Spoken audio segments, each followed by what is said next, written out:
Greetings, Marsh here, and welcome to episode 11 of my modded Factorio playthrough. Enjoy. So, somewhere over here...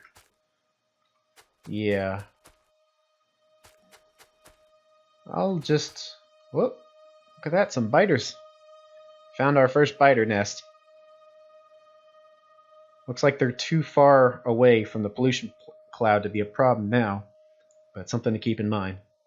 But yeah, I was thinking start right here seems good. I want to leave some space down here. So, yeah. So let's try to visualize how we're going to do it. Now, kind of the stock way of doing things was to do a bus in groups of 4. Like this. And that's in part because that was the maximum distance for an underground belt. And it still is, but only for yellow. Make another one. So that's kind of why it's a setup where if you need to run something across the belt or across the bus, you can, while all of these are unaffected. That's kind of why it's spaced like that. What is going to be on the bus? Let's see if I can remember all of the pieces that are going to be on this initial bus. It's quite a few. I think the first 4 are what I like to call like the principal ores. And it's the main ore you get from each of the patches. So this would be iron and copper. And then these 2 are lead and tin. They're needed to a much lesser extent. Whether or not they need to be bussed, I suppose, is debatable. But for now, I'll bust them. And I could always, just repurpose these lines later on. There's no reason why halfway down the line you can't say, okay, lead and tin stop here, and now something else and something else taking their place, and then you just feed it in through the side and, change them. So there's no reason you can't do that. And the ones down here are the other materials. Steel, bricks, wood, and carbon, I think, are going to be the 4 that we're going to need.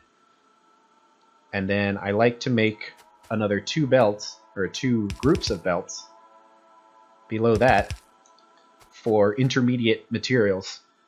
Products that if we bus, since they take a lot of time to produce, it will make the actual assembly line of the things that use them much easier. So one of these will be for motors. And the motors are right here. So the mechanical motor and the electrical motor, and also the engine and electrical engine. And those can be bussed on that one. And then this one right here will be the circuits. We will need to do... where are they? There we go. We don't need to bus insulating boards, I don't think, but we'll have basic circuits, and then the step up from those, and then the step up from those, which are going to be the white ones. Here, let's see if I can search them so you can actually look and see what they look like. Yeah, so that's the second tier of electronics boards there. Basic electronic board. And there we go. Advanced electronics. There we go. We're going to need those. But you also use these basic circuit boards here for robots, I believe. And you use them to enough of an extent where I think they're worth busing. Depends on how many robots you're building. But so I'll need a line for each of those. So that's not all the circuits, but it's a lot of them. And I think that will cover the basic bus. And just to play it safe, 2 whole other lines. Groups of belts here for stuff I haven't thought of that we might need later. And this is even expandable further because we can expand. I mean, there's really no reason why we can't use every single spot. It's just running belts across is going to be awkward, but we could expand it later if we needed to. Now, this isn't necessarily the exact spot where this belt line is going to start. It's just to visualize so we have an idea of where it's going to start and what the shape is going to be. Also, we need to get are at least 8 lines of basic resources down there. And we have to remember how big it's going to be. And to try to leave a spot right here, so 3, 4, 5, 6, 7, 8. Since lines less likely cross over, I think it's a lot easier for these lines just to be mushed together. So we don't want to use any of this space right here, because that's all going to be used for these lines, or at least I'm setting aside that space to be used. So just try to mentally imagine how this is going to turn out here. Alright, let's see. We're not quite as automated with the components as we could be. The main thing is belts, because we're going to use a ton of belts. So I would like to manufacture those belts in large quantities. Of course, it's going to take a huge quantity of resources to do it too. The best thing we can do is just keep picking up the ore so these furnaces keep going. Again, it'd probably take more time to set up an expanded furnace setup than we would save just by, you know, constantly picking up the ore and making sure that it's moving efficiently. So, how to set up for belts. Put that there. Alright, belts. Nope. I saw a picture of belt right there. I thought that's what it. Alright, so it uses iron plates and motors. And I believe right there. That uses iron plates and gears.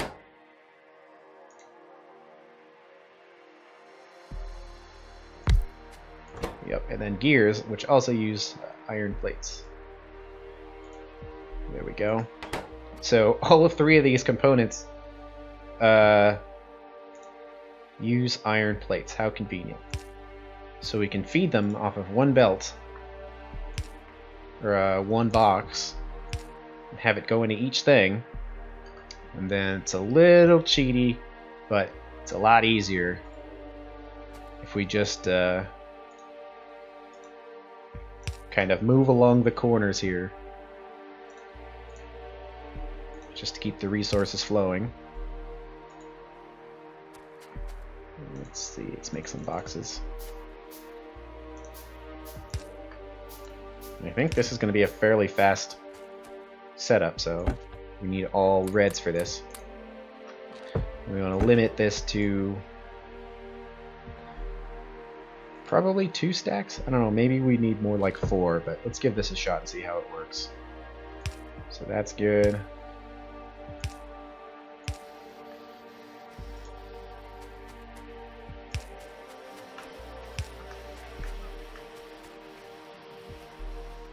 Yeah, definitely the limiting factor is these inserters off the boxes, but still, that's pretty fast production. It's about the speed we're making it in the inventory, so it's good enough for me. Anything else here that we use commonly that we could manufacture that doesn't have a bunch of steps to it? Maybe wood poles, but those are easy enough just to make. These inserters are too complicated. I guess we can make undergrounds, but we're really not going to use that many undergrounds compared to the other types. And all these machines are way too complicated to make right now without a bus. So I don't think we need any of those. And we're not really going biter hunting, so we don't need a bunch of ammo or anything. So yeah, I think that's good. I think all we really need is just that. And then maybe double the amount of motors we have available. Yeah, looks good. Looks good. Anything else? No. I think we're good. We can go down the rabbit hole here of refining. There's a lot of steps to this. You see all this stuff it opens up. It's going to take quite a bit to explain that. Well, might as well get the research started at least. Those boxes are filling up, so right now they're just wood, but I'll switch them to iron, since they hold a fairly high capacity. I guess it makes sense for those to be iron.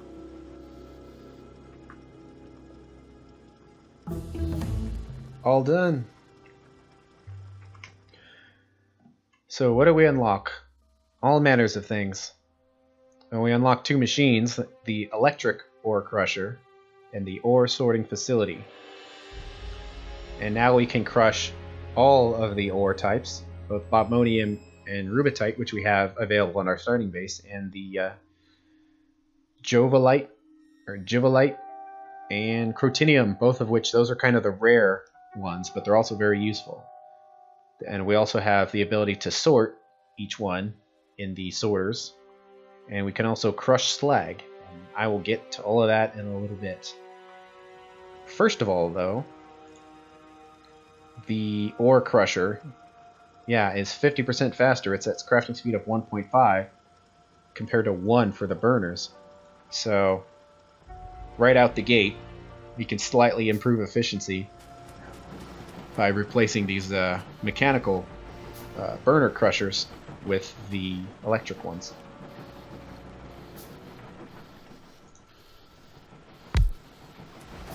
Which means no more coal. Now technically this is too fast that we can, I think, have 8 or 9 stone furnaces running off of it if we really wanted to, but again, I don't really want to rebuild it. But before, if you recall, we were using about 4.5 stone furnaces, and now we're going to be using all 5, so it's still slightly better. And we're not using the coal, which is nice.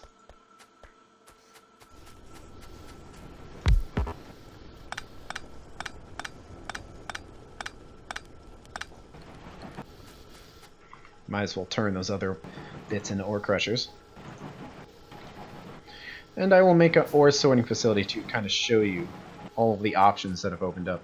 Because once you start opening up these refining and metallurgy setups, you start having a lot of options available to you, and they can get pretty overwhelming. So sometimes it's good just to set the machines down and try to get an idea of what products you have available to you, so you can figure out exactly what ratios you need. Because the ratios have to be perfect, because reasons. So let's put an ore crusher right there. The sorting facility right next to it. See, the sorting facilities are huge. They're almost always a limiting factor, both in the fact that they're kind of slow and also they're huge, so a lot of design goes into that. So now we can crush any of the 6 basic Angel's ores, and also slag. How does and we have ore sorting. So how does ore sorting work? Well, you pick the resource that you want to sort, in this case sapphirite, and our previous setup has us crushing the sapphirite and then immediately smelting it directly. Well, now instead of smelting it, we can sort it in an ore sorting facility. And 4 sapphirite pieces will sort into 1 slag, 2 iron, and 1 copper. So that is 75% efficiency. There's some value to slag, not much. And then from there we can directly smelt the iron ore into plates. See right here, but previously we were getting 66% efficiency of 3 sapphirite turning into 2 plates. Well, now we can use 4 iron to make 3 plates. You might think, well, that's 75% efficiency, so that's better. But it's actually not, because we're only getting about 75% efficiency out of this. And then it will be 75% efficiency again with the furnaces. So it's actually only like 62%. It's actually worse. So you really don't want to have this setup where you just smelt things the standard way, straight from a sorting machine. You really want to go down the metallurgy path. So that is something we're going to need to do. So here we go.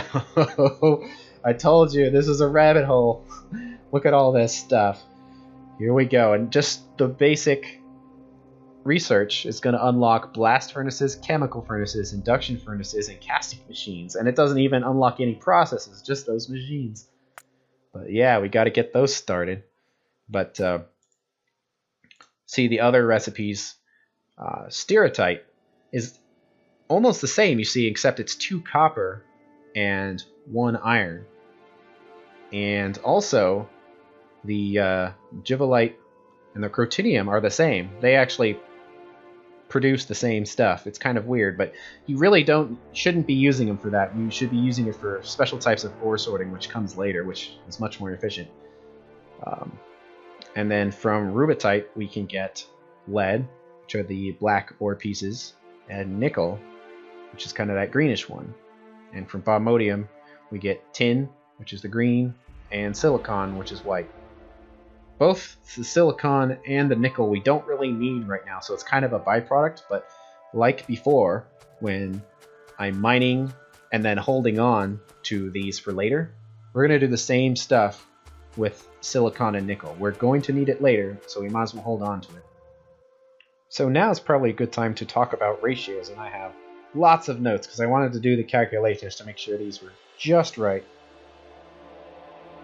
And luckily, the ratio of crushers to sorters is 1-to-1. So if you look at it, it has a crafting speed of 1.5, and it produces 2 crushed ores per second. So it's actually crushing 3 ores per second because it's going at 1.5 speed. And if you look in here, this needs 4 ores per second, but it only has a crafting speed of 0.75, so it only needs 3 ores, so it's actually a perfect ratio to have these two together. And let's take that and put it down here, trying to visualize the setup here. The problem here is that this thing is going to have a byproduct of stone, but we can't just take the stone out of the machine because we don't have filter inserters. If we take stone out, we're also going to be taking out other random things. Now we could put like a bunch of boxes in between, but then we're going to have to run there and pick up the boxes. I want to try to have a self-sufficient smelting setup here if we're going to go through all of this effort. So the way that you take those things out is with an assembly machine. Now we kind of did the same thing here, but we put the machine on the very end of the line and just waited for the pieces to get down there. Oh, did I not replace this? I guess not. I thought I did. Well, there we go. We could do the same thing here by putting the assembly machine right here and tell it to make stone. So it will automatically be taking the stone out of this, and then it can be put on another belt, so that will keep this setup clean. Now, another thing we can do here, you see that it's making slag, which right now is a byproduct that we just don't need or use. It can be crushed into stone, but you really don't want to. It's not a very good ratio, so you would rather hold on to it if possible. And iron and copper. Now, we can put an ore crusher somewhere here to directly absorb materials, but the problem is that the ore crusher, if we told it to crush slag, we actually only need a half of an ore crusher per sorter, because it only makes 1 piece of slag per recipe, but it's actually only 0.75 slag per second. That's actually something good to notice. Whenever you're thinking about ratios or anything with your factory, think about pieces per second. That's all that matters. Crafting speed doesn't matter, like stack size or anything. It's items per second. That greatly narrows down or simplifies your setup, regardless of how many machines you have and how fast they are. So this machine only produces 0.75 slag per second, but this thing, see, a crafting speed of 1.5, and it needs 1 piece, so it's actually 1.5 slag per second. So one of these would need 2 of the slag crushers. So I'd rather not put it on the same machine. I'd rather put it further down the line and instead have the slag, the iron, and the copper all on the same line. So that's how that works. I could probably start setting it up now. I don't want to pick up all of this stuff because we're still going to need the iron and the copper, so I don't want to replace this until the last second. So wherever the setup's going to have to be, it's going to be in a different spot than those machines, so it doesn't compete with space. So I'm thinking probably down here. You want to build in a way that's easily expandable if possible. If we kind of do the sorting over here, we could very easily run out of space by bumping into these belts, bumping into these other ore patches. But if we start right here below the sapphirite and expand down, or especially to the right, because down is where the bus is going to be. If we expand to the right, that's going to give us a ton of empty space to expand. I don't think we're going to be using it, but you never know, so you might as well play it safe. Metallurgy is done, and we'll talk about that on the next episode.